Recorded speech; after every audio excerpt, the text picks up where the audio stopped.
보시죠. 웃게 하시는 하나님. 웃게 하시는 하나님. 웃게 하시는 하나님의 제목의 뜻이 불가능을 가능케 하시는 하나님이라는 뜻입니다. 뿐만 아니라 웃게 하신다. 웃음이라고 하는 것은 신이 하나님이 인간에게 준 최고의 선물입니다.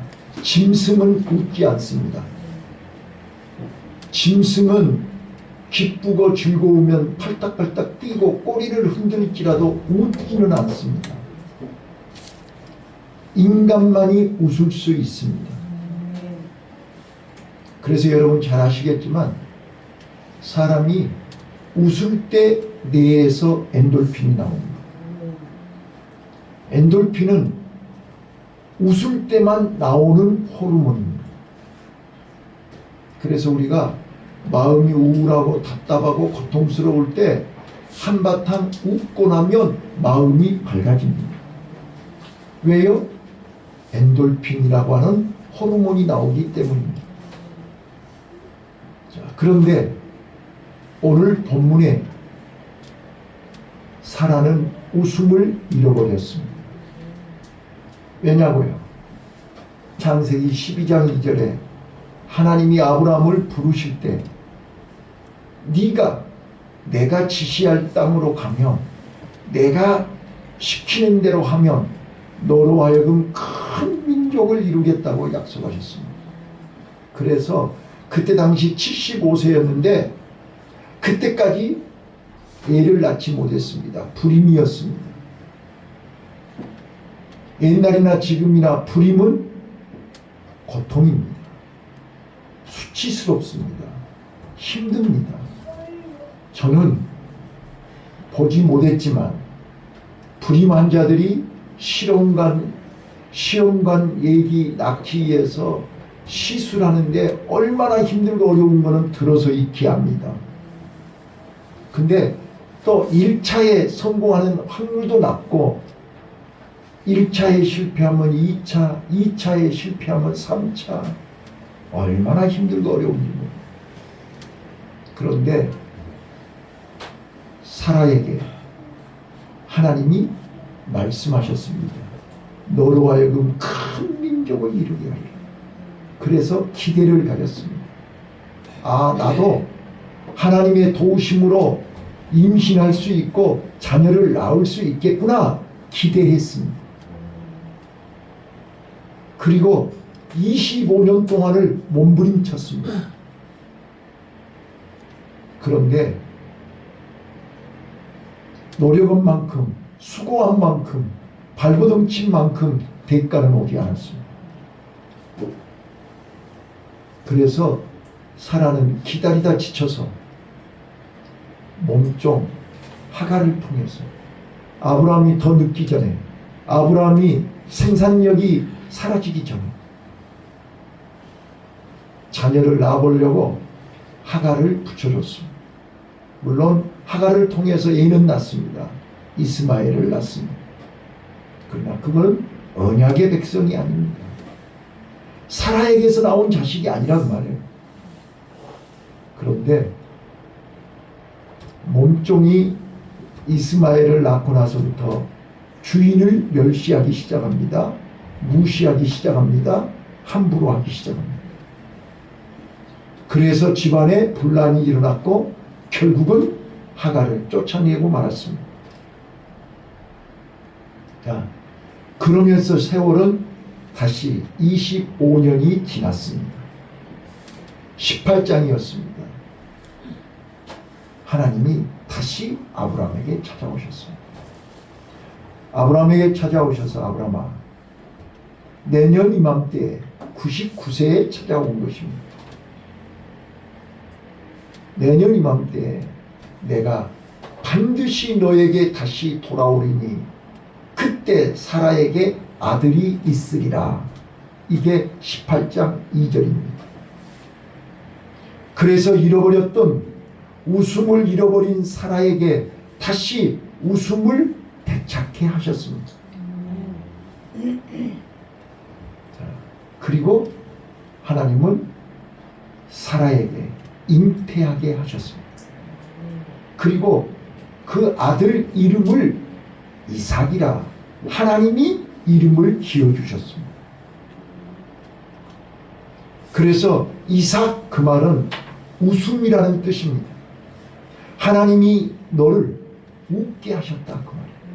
하나님이 이 가정에 웃음을 주셨다는 뜻입니다. 그리고 이 민족에게 웃음을 주시겠다는 하나님의 약속인 것입니다. 오늘 웃음을 잃어버린 나와 여러분, 오늘 말씀을 붙잡으시기 바라요. 자, 1절 2절에 보시면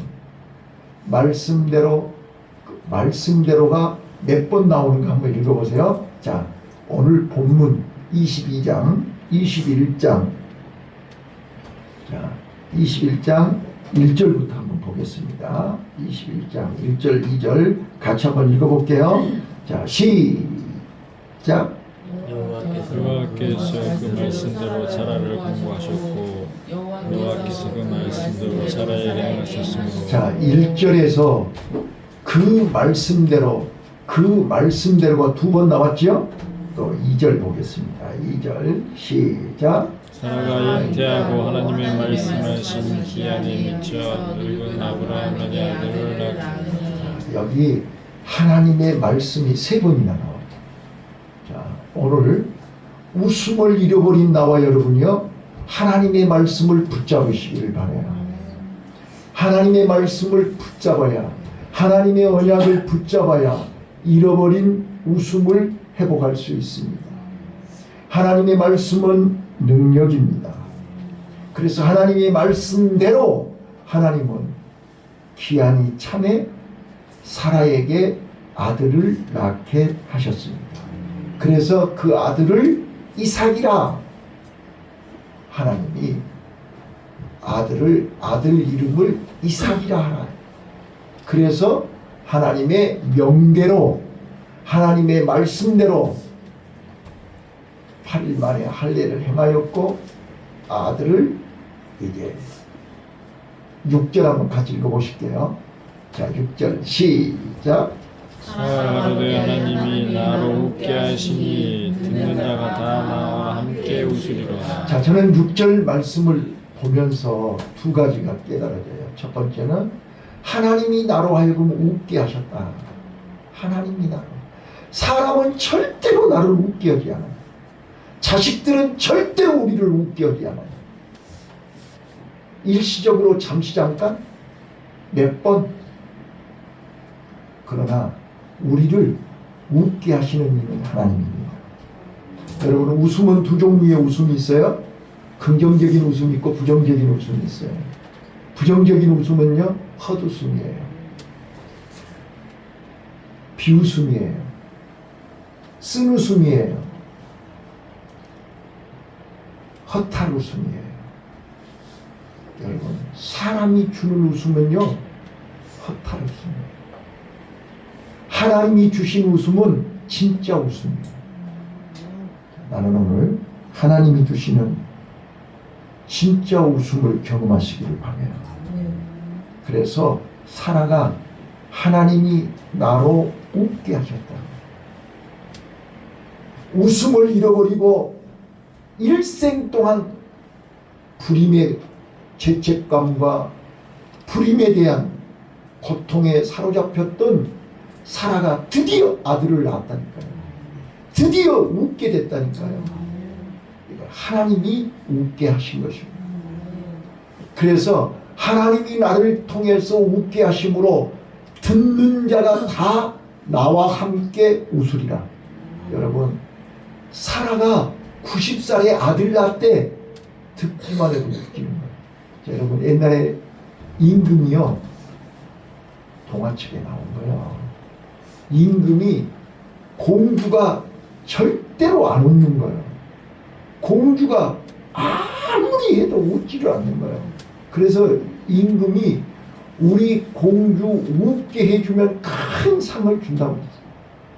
그래서 별별 사람이 와서 웃겨도 절대 안 웃어. 근데 오늘 90살 묵은 할머니가 아들 낳았대. 그 말하니까 웃었대. 그래서 듣는 자가 다 나와 함께 웃으리라. 상상을 해보세요. 90살 먹은 할머니가 아들을 낳았는데 안 웃겨요?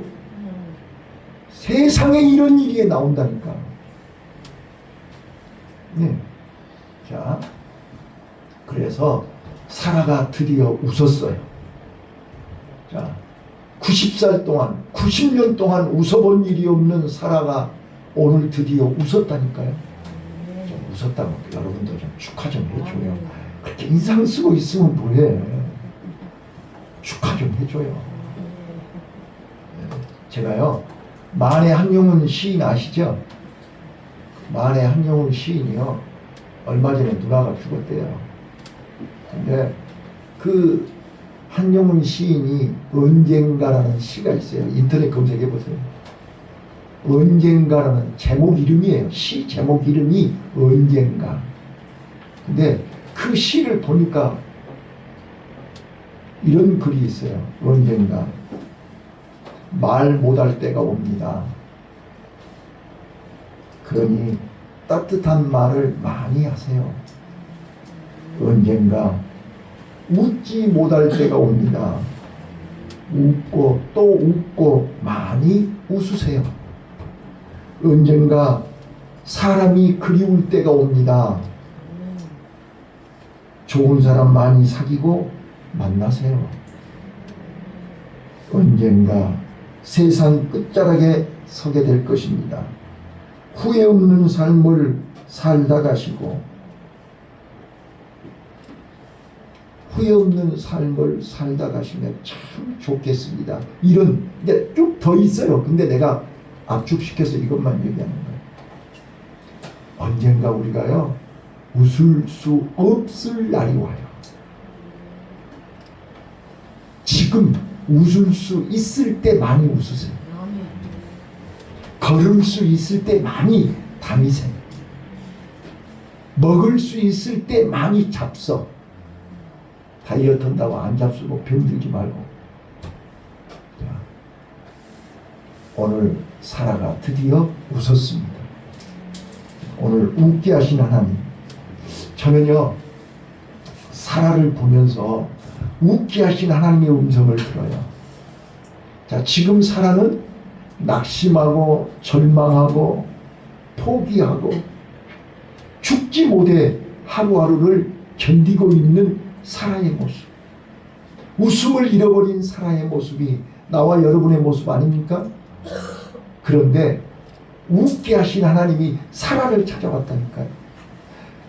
사라 나이 89세에 하나님이 찾아왔다니까요.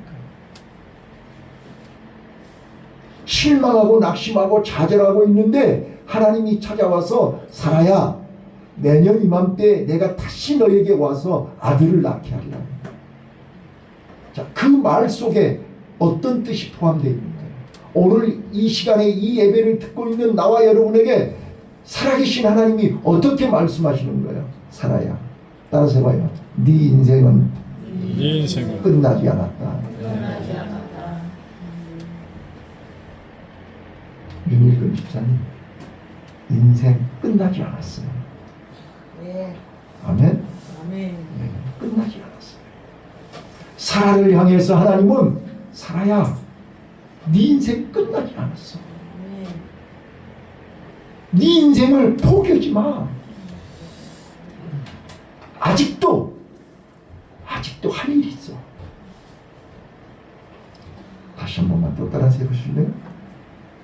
사라야, 네 인생을 포기하지 마. 시작. 네 인생을 포기하지 마. 자기 이름을 부르고, 영으라, 네 인생 포기하지 마. 네, 사라를 향해서 우리 하나님은 웃음을 잃고 두 다리 뻗고 낙심하고 실망하고 어둠 속에서 방황하고 있는 사라에게 찾아오셔서 내년 이맘때에 너로 하여금 아들을 낳게 하리라. 아멘. 포기하지 마. 사람들은 너를 향하여 어떻게 손가락질을 하고 어떻게 비웃고 어떻게 손가락질을 해도 너는 포기하지 마. 하나님을 믿었잖아. 하나님을 믿고 25년 동안 기다렸잖아. 하나님이 무관심한 거 아니라고. 하나님이 모른 척 하는 거 아니라고요. 하나님의 때를 기다렸다고요. 사라의 정수가 끊어질 때까지 기다렸다. 이제는 우리 힘으로 할 수 없을 때 하나님이 하시는 거라고요. 오늘 하나님은 지금 이 시간에도 나에게 그러시는 것 같아요. 여보라, 네 인생은 소중해. 네 인생은 내가 관리하고 있어. 내가 너를 붙잡고 있어. 내가 너를 사용하고 있어. 그러니 절대로 낙심하지 마. 내년 이맘때 아들을 낳게 할게. 내년 이맘때 아들을 낳게 할게. 그랬더니 오늘 본문에 아브라함 나이 100세 드디어 사라가 이삭을 낳았습니다. 사라가 가로되 하나님이 나로 웃게 하시니 듣는 자가 다 나와 함께 웃으리로다. 자, 결론으로 얘기할게요. 자,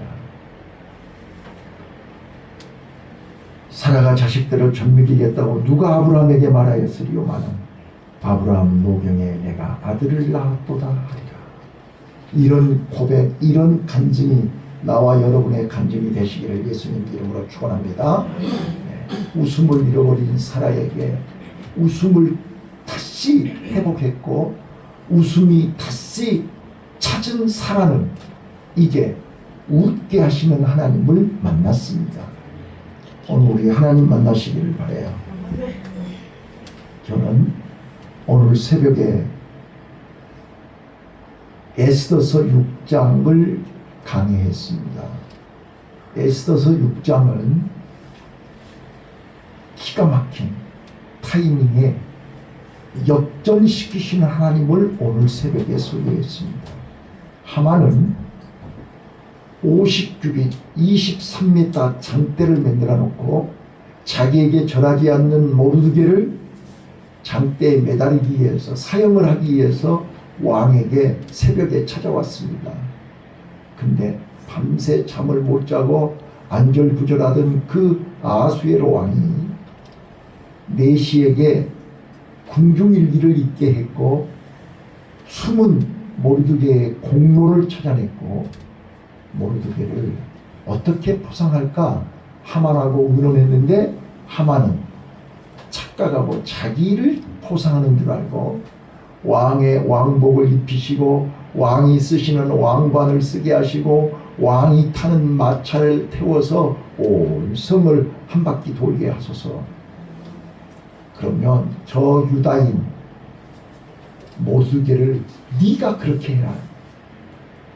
왕의 명령에 의해서 하만은 모르드게를 죽이려고 왔다가 자기가 말꼬피를 잡고 온 성을 한 바퀴 도는 그런 일을 겪고 그런 집에 돌아가서 이제 자기가 모르드게에게 죽을 것을 예견하고 살 길을 찾는 장면이 오늘 본문에 나와 있었습니다. 그래서 절박한 그 밤에 에스더서 6장 1절이 그 밤에 그렇게 시작합니다. 그 밤에. 그 밤은 역사적인 밤입니다. 내일 아침이면 모르드게가 장대에 매달려 죽여야 하는 그 밤입니다. 그런데 하나님은 그 밤에 왕을 잠재우지 않으셨습니다. 예수님은 그 밤에 겟세마네 동산에서 땀방울이 핏방울이 되도록 기도하셨습니다. 그 밤에 에스더는 죽으면 죽으리라 하고 기도하고 하나님 앞에 맡겼던 그 밤입니다. 그래서 모르드게는 에스더와 함께 죽을 각오를 하고 커밍아웃을 한 것입니다. 나는 유다인이다. 나는 유다인이기 때문에 유다인들은 하나님 외에 다른 신을 섬기지 않는다. 하나님 외에 다른 신에게 절하지 않는다. 나는 절대로 하만에게 절할 수 없다. 커밍아웃한 것입니다. 그것 때문에, 일계명 때문에 유다인들이 하루에 다 죽을 수밖에 없도록 왕의 어인이 찍힌 조서가 127도에 터졌습니다.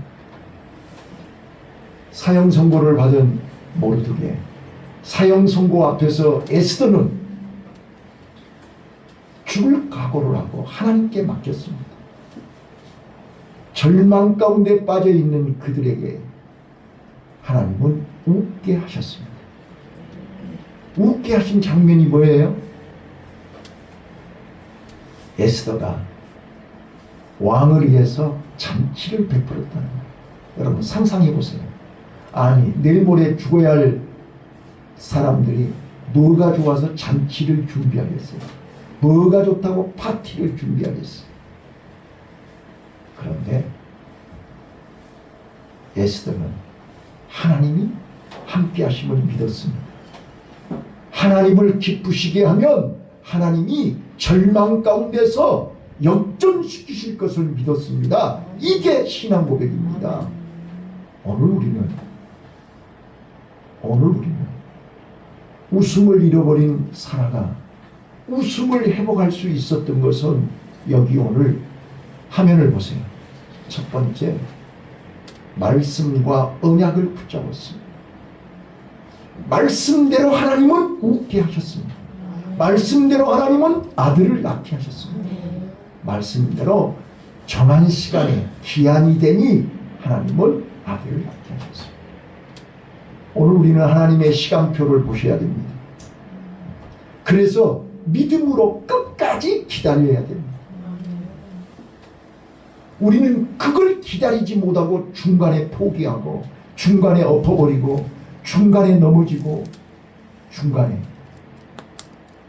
그래서 믿음이 필요한 것입니다. 그래서 하나님이 찾아오신 것입니다. 사라야, 아브라함아, 힘내. 절대 포기해서는 안 돼. 믿음을 지켜야 돼. 그리고 마지막 기도하는 사람을 웃게 하십니다. 믿습니까? 요한복음 16장 24절에 예수님이 그랬어요. 구하라. 그리하면 너희 기쁨이 충만하리라. 기쁨은 구할 때 구하는 사람에게 충만하게 오는 것입니다.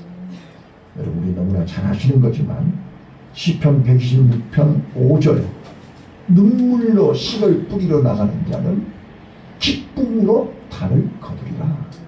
기쁨입니다.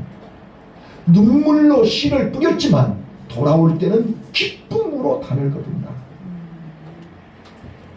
시편 118편 15절, 의인의 장막에는 기쁨의 소리, 구원의 소리가 들린다 그랬습니다. 여러분, 나는 다시 한번 이 좋은 계절, 결실의 계절, 수확의 계절, 겨울을 준비하는 계절, 단풍의 계절, 이 좋은 가을에 우리 성도님들이요, 이제 덥다고? 힘들다고? 우리 다시 기도를 회복하시기를 바랍니다. 기도가 회복되면 하나님은 웃게 하십니다. 기도가 회복되면 기쁨이 충만해집니다. 저는 웃게 하시는 하나님을 여러분에게 소개하고, 참으로 25년 동안 인간의 방법으로 사라가 웃어보려고 발버둥을 쳤습니다. 몸종을 통해서 애도 낳았습니다. 그러나 백약이 무효였습니다. 하나님이 주시는 기쁨은 영원합니다. 하나님이 주시는 기쁨은 완전합니다. 세상이 주는 기쁨, 세상이 주는, 사람이 주는 기쁨은 일시적이고 잠시 잠깐입니다. 자, 우리 권사님이나 집사님들 손자 손녀 때문에 즐거우시죠? 근데 그 기쁨은 잠깐이고 이제 그 뒷바라지 하시는데 뼈골이 힘드시죠? 사람이 주는 기쁨은 잠시 잠깐이에요. 하나님이 웃게 하시는 것은 영원합니다. 자, 나는 사랑하는 성도 여러분들이요, 이제 시호를 시작하면서 다시 말씀을 붙잡으세요. 언약을 붙잡으세요. 그리고 믿음을 회복하세요.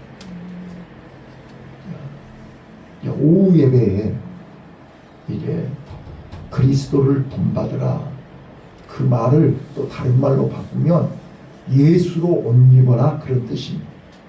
저 오후 예배 때 설명할게요. 왜 우리가 예수로 옷을 입어야 되느냐, 예수 옷을 입어야 되느냐? 웃음을 회복해야 되기 때문입니다.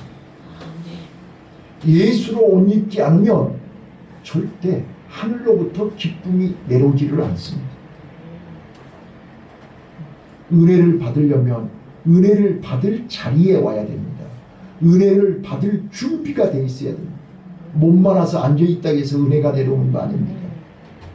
아직도 여러분 마음이 어둡고 아직도 여러분 마음속에 웃음이 없으신 분들은 오늘 말씀을 붙잡고 웃게 하시는 하나님을 만나서 하나님의 때를 기다리면서 기도로 승리하는 우리 성도님들이 다 되시기를 예수님 이름으로 축원합니다. 기도하겠습니다.